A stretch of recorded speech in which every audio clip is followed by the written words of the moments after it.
ከዚህ ሰፈር ነው የመጣሁት። ታዲያስ ተስፋ ይባላለሁ። እግዚአብሔር እኔ ያደረገልኝ ከሱካር ከጉበት ከኩላሊት አሁን ነፃ ሆኜ ተፈውሻለሁ። እግዚአብሔር ይመስገን። አረ ነብዩ በእናት ምን ያለ ነው? በእናት እስቲ በደንብ ተናገር። እስቲ ለስንት ዓመት ነበር ትታመም የነበረው? እንዴት ነበር የሚያደርግ? ወደ እግዚአብሔር ሰው እንዴት መጣ? ሐዋርያው ምን አለ? ከዛ ሄደ ስትመረመር አለብህ ያሉ ዶክተሮች የለብህም እንዳለ ነግረውኛልና እስቲ አብራርተህ ንገረን ራስህ። እኔ ከልጅነቴ ብር አለኝና በሱካር በሽታ ያዘኝ ዛሬ 7 ዓመት። ከዛ መኪናዎች ነበሩኝና እየሰሩ በጭንቀት ምናምን ሱካሩ መጣ እያወኩ ዝም አልኩ። እኔ ተመርምሬ አወኩና ከዛ ለሚስቴም አላወራውም ለቤትም አላወራውም ዝም አልኩ። ከዛ በኋላ እየተጨነቅኩ እያለ አልኮል ምናምን እየጠጣው ጉበት በሽተኛ ሆንኩ። ከጉበት ደግሞ ምን ይሆን ኩላሊት በሽተኛ ሆንኩ። ከዛ ለማንም አላወራውም። ብር ሁሉ አለቀ። ሲያልቅ ቤቴ እዚህ ሰፈር ነው። ቀጥ ብዬ ወደ አባቴ ጋር ሄድኩ። አደሩ ነው እኔ የተወለድኩት። ቤት ያለኝ እዚህ ሰፈር ነው ቤቴ እና አባቴ ጋር ሄጄ ብር የለኝም እኔ ሐኪም ቤት አንተ ኤችአይቪ ይዞሃል እንደ ለአባቴ ብቻ ለሚስቴ አላወራውም። አባቴ እንዴ ነው እኔ ብር የለኝም ገዝተውስ አለ እኔ ይፈወሳለሁ ገዝተውስ ቢገባ እኔ ድሮ እየቀለጥኩ አሁን ሊሞት ነው። ጓደኞቼ ሁሉ የሚገርም 12 ጓደኞች ነበር 8ቱ ሞተዋል። ከዛ አልቋሉ በጉበት በሽታ እንደዚህ አይነት ነገር አለ። እሺ ትፈወሳለህ አምናለሁ አልኩ። እና አንተም አብረን እንሄድ አልኩና ታይሳስ ወር ቀጥታ እዛ ያለውን 3 ቀን ስራ ለሱ ሰራውና ይዤ መጣሁ። ከዛ አብረን ገዝተውስ ገባን። ጸለየልኝ ሐዋርያው አስገብቶ እንደዚህ ተፈውሳል በቃ አለኝ። በቃ አምኜ ስለመጣሁ እኔም ተፈወስኩ አልኩ። ከዛ ዶክተር ደስታ የሚባለው እኔ ጎረቤት ነበር የተከራየው እሱ ጋር መጀመሪያ ተመረመርኩ። ይሄ ነገር አለ ለሚስቴ አላወራውም ዝም አልኩ። ከዛ በቃ ተፈወስኩ። ሄጄ ሲመረመር ነፃ ሆንኩ። ኦሬዲ ለ7 ዓመት ለ5 ዓመት ለ6 ዓመት ላዩ ላይ ተጣብቆ የነበረ በሽታ ነው። አሁን ቆይ ነው ምልክ ኩላሊትም የለም ነፃ ነኝ ተመረመርኩ። ጉበትም የለም ሁሉም ነገር የለም ስኳርም የለም ምንም ነገር የለም። በእውነት በሽታው አይገልም እንዳይባል አይኑ እያየ 8 ወንድሞቹን ቀብረዋል። ለምን እንደምታስጨው ካላችሁ ለደስታ ነው። እኔ እንኳን ጩጩ ያለኝ ነው። እሰይ ማን ነው ከጉባኤ የሚጨው ስለሱ ለጌታ ወደ ላይ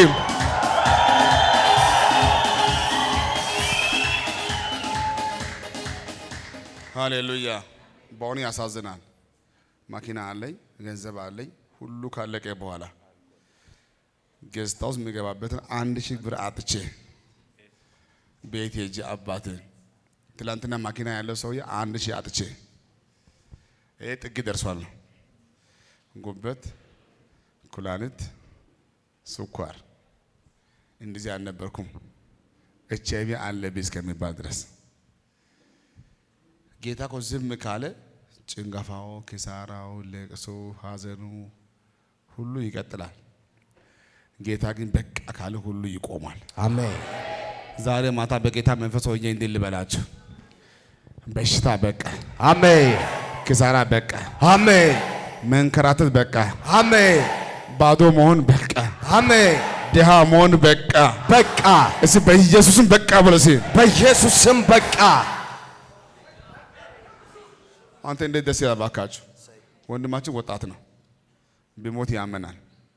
እንኳን ተፈወሰ እንኳን ተፈወስክ። እሰይ ለጌታ ክብር ይጨበጨባል።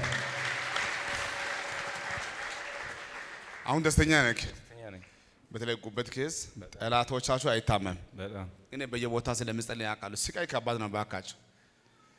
ሞት እንኳን ቶሎ ከባድ በሽታ ነው ባካችሁ። አሁን እንዳንተ በእነዚህ አይነት በሽታ በስኳር በኩላሊት በጉበት ለምሰቃዩ ሰዎች የምትለው ጉዳይ ካለ ማይቢ ምንም ነገር ሌላ ሐሳብ የለም። እኔ ምንም ጥርጣሬ የለም። በዛ ወደዚህ መታችሁ ጋስታውስ ገብታችሁ ተፈወሱ። ይሄን አታገኙም ነገ ይሄ ድል ያመልጣ። እኔም አምልጦ ነበር እግዚአብሔር ግን አገኘኝ መጨረሻ። ከዛ መታችሁ ተፈወሱ ነው እኔ የምለው። ሌላ ነገር ምንም የለም። ቃላት ያጥረኛል። ፈጣሪን አመስግኑ። ሃሌሉያ። ቤት ምኑ ጋር ነው? ምን አልከኝ? እውነት ነው።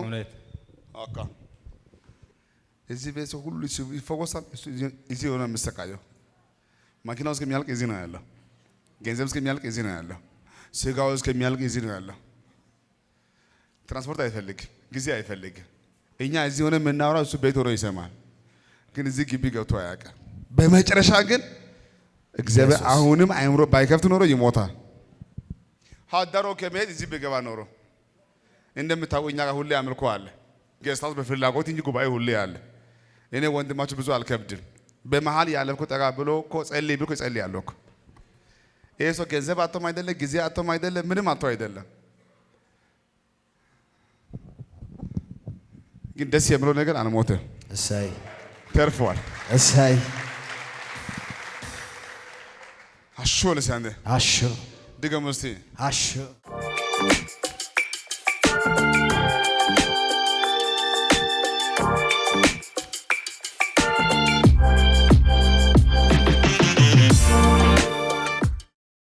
የመጣሁት ከዚህ ከሶዶ ነው። አሁን እግዚአብሔር ለኔ የሰራልኝ እንዴት ተሳካልህ የሚለውን ወረቀት ጥቅስ ሰርቪስ 3 ክላስ ሰራው። ከዚያም በኋላ ምን ይሉኛል ሰዎች ነን ከእሷ ከየት አምጥታ ነው ጥንቆላ ነው ጠነቁላ ነው እንጂ ከየት ነው ያመጣችው ይሉኛል። አባቴ እንደዚህ ያለችኝ ነው። በጣም ይሄንን ራእይንም ሐዋርያውንም በጣም ነው የምወደው። እዛ ቤት ከሄድኩኝ የሆነ ነገር እንደሚሆንልኝ ሁሌ በልቤ ያስባለሁ። ድገት አንድ ቀን እግዚአብሔር ሰው በምሪት እንደዚህ እያለ ነበር፣ እችን ስቲከር ውሰዱ እያለ በጸልይ እሰጣለሁ እያለ ነበር። እኔም በእምነት መጥቼ ወሰድኩኝ። የሚገርማችሁ ነገር በወሰድኩት በዛው ጊዜ እግዚአብሔር አምላክ ከየት እንደመጣ አላቅም ምርጥዬ ሰርቪስ ሰርቻለሁ። ይሄንን የሰሙ ጎረቤቶቼ እቺ የት ሄዳ ነው ጠንቁላ ቤት ሄዳ ነው ይላሉ። እኔ ግን ኢየሱስ ጋር ሄጄ ነው ብዬ መልሻለሁ። ይሄን ለማመስገን መጥቻለሁ ትላለች። ጌታን አመስግኑላት። ሃሌሉያ። አንዱ ልንገራችሁና ከኛ ውስጥ ለብዙዎቻችን ወይ አባቲ ወይ አያቲ ወይ ጠንቋይ ነው ወይ ጠንቋይ ዘር የመጣ ነው። እኛ በቅርበት የምናውቀው ጠንቋይ ነው የምናውቀው። የጌታ እጅ ብዙ አልተለመደ። ከኔ ጋር ናችሁ? የምናውቀው እኛ ይሄ ነው። ጌታ ለአምልኮ ነው እንጂ ለማውራት ነው እንጂ የሚሰራ ጌታ ብዙ አልተለመደ። አዲስ ጉዳይ ሲያደርግልህ የምናውቀው ይሄ ነው። ከአባታችን ከአያታችን ከጎረቤት የምናውቀው ጠንቋይ ነው እንጂ ጌታ ብዙ አልተለመደ። እጃችሁ ከፍ አድርጉልኝ። ሌሎችን የሚያሳፍር ጉዳይ ጌታ እግዚአብሔር ያደርግልሃል። አሜን። ሌሎችን የሚያሳፍር ጉዳይ አሜን። ሌላ ጌታ ሌላ አምልኮ ሌላ ብቻ የሚያሳፍር ነገር አሜን። እግዚአብሔር በዚህ በአንድ ወር ያደርግልሃል። ያደርግልኛል። ግን ትመሰክራላችሁ? አዎ። አሁን እኔ የማወራው እየሰማችሁ ያላችሁ ሁላችሁ ስሙኝ። ከዛሬ ጀምሮ በሚቆጠር በ7 ቀን ውስጥ ድንገታዊ የሆነ የጌታ ጉብኝት በቤት ይሆናል። ካመናችሁ ብቻ አይደለም፣ አለማመናችሁም አልፎ ይሰራል። አለማመናችሁን፣ አለማወቃችሁን፣ ድፍረታችሁን፣ ኃጢአታችሁን አልፎ የሚሰራ የእግዚአብሔር እጅ በዚህ በ7 ወር አንተንም ነገርን ይነካሃል፣ ይቀይራል። በኢየሱስም ይሆናል። አሜን። እንኳን ደስ አለሽ፣ ይሳካልሽ። ጌታን በእልልታ በጭብጨባ ደግማችሁ አመስግኑት።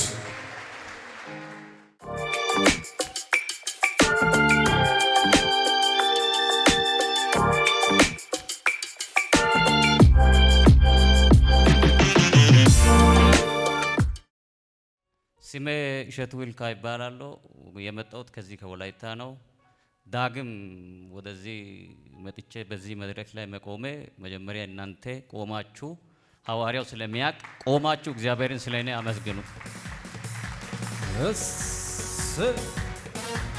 አቤት አቤት አቤት እያጨበጨባችሁ እስኪ ጌታን ሰላምማ ደስታዬማ ኢየሱስ ነው ለኔ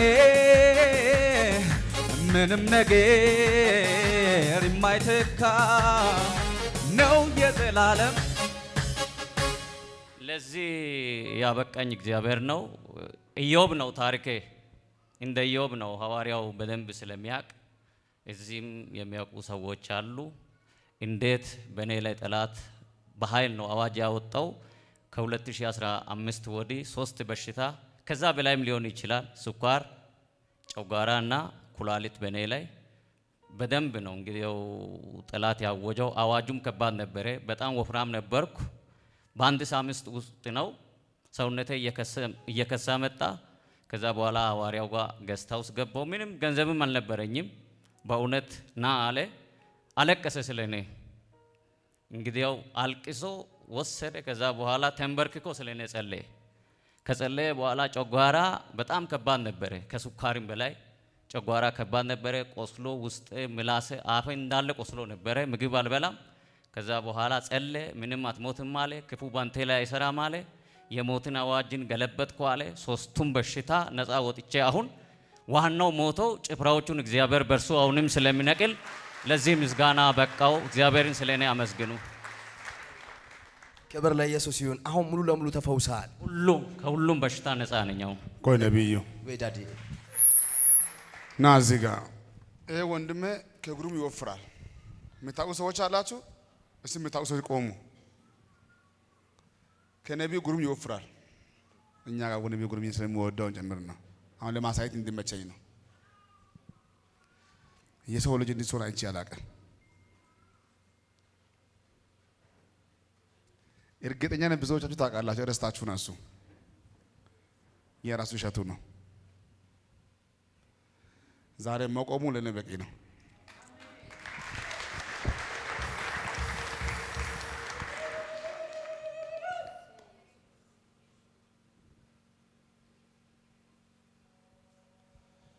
ነብዩ ጉርም ቁመት ነው እንጂ አንተ እንደሱ አይደለም። በእውነት የሚያስፈራ ነው። እንዴት ነው የሚያስፈራ? ላከ ስጋ ባውን ይክዳል። ካጂ ነው በእውነት ይችላል። ድጋሚ በጭብጨባችሁ ጌታና ክብሩነት ቅድም እሱ እንዳለ መሞት መሰለኝ። በጣም ነው ያሳዘነኝ በሰዓቱ።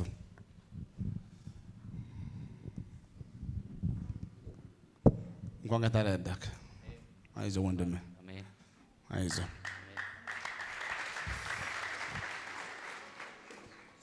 ኧረ ጌታ ይችላል። ኧረ ጌታ ይችላል። አሜን። አሁን ደግሞ ከላይ ከጸጉር ጀምሮ አሜን እስከ እግር ጫፍ ድረስ አሜን የምታቆም ማታቆም በሽታ አሜን ሙሉ ጤነኛ ሆነ። አሜን። ያ ሞገስ ተመልሶ አሜን። ያ ጤና ተመልሶ አሜን። ነገር ሁሉ አልቆ አሜን። ለሙሉ ምስጋና አሜን። መቆም ይሁንልህ። አሜን። ይሳካል። አሜን።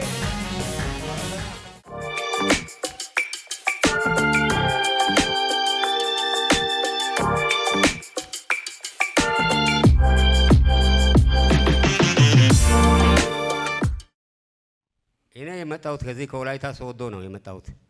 እዚህ ነው ነዋሪነቴ። እኔ አጋጣሚ ባለቤቴን ድንገት የጭንቅላት ወባ ተብሎ በግለሰብ ፋርማሲ ላይ ተባለ። ቶሎ ሆስፒታል፣ አሁን ኦቶና ሆስፒታል ካልደረሰች ትሞታለች ነው ያለው ሐኪሙ።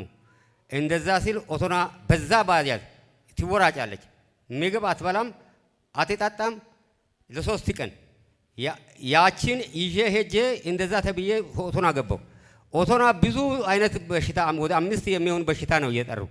ያን ሁሉ ይዤ ወደዚህ ወደ ሐዋርያው እያለ የተቀባ ሰው እያለ ለኛ የተሰጠ ስጦታችን እያለ ለምንድን ነው ወደዛ የሚሆነው ብዬ ብዙ ገንዘብ ጨረስኩ። በዛ ሰዓት በእለቱ ጨርሼ ወዲያው እሷንም ተሸክሜ በባጃጅ ወደ ቤት አመጣሁኛ። ወዲያው ገስታውስ አስገባው። ገስታውስ አስገብቼ እሱን አገኘው። ሐዋርያን የእግዚአብሔር ሰው የኔ ሐዋርያ ነው። በጣም ከነፍሴ ነው የሚወደው፣ እወደዋለሁ በጣም። እሱ ጌታ አመስግኑልኝ። ስጦታችን ሐዋርያውን ለኛ ለምድሪቱ ለዓለም የሰጠ እግዚአብሔር የተመሰገነ ይሁን፣ ለኛ ለሁላችን። ከዛ አመጣሁኛ እሱ ገስታውስ አስገባው፣ ጸለየላት። ምግብ አትበላም አትቀምስም።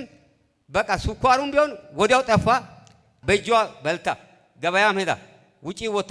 በራሷ ሽንት መስናት የማትችለው አሁን ሸንታ ጤናማ ሆና ሂድ ወደ ሐዋርያው ዛሬ እንደምንም ይመጣል ብላ ደውላ መረጃው ይዛ አንተ ሂድና መስክርልኝ ብላ ነው ይላከች። ክብር ለኢየሱስ ይሁን። ለጌታ ይጨበጨባል።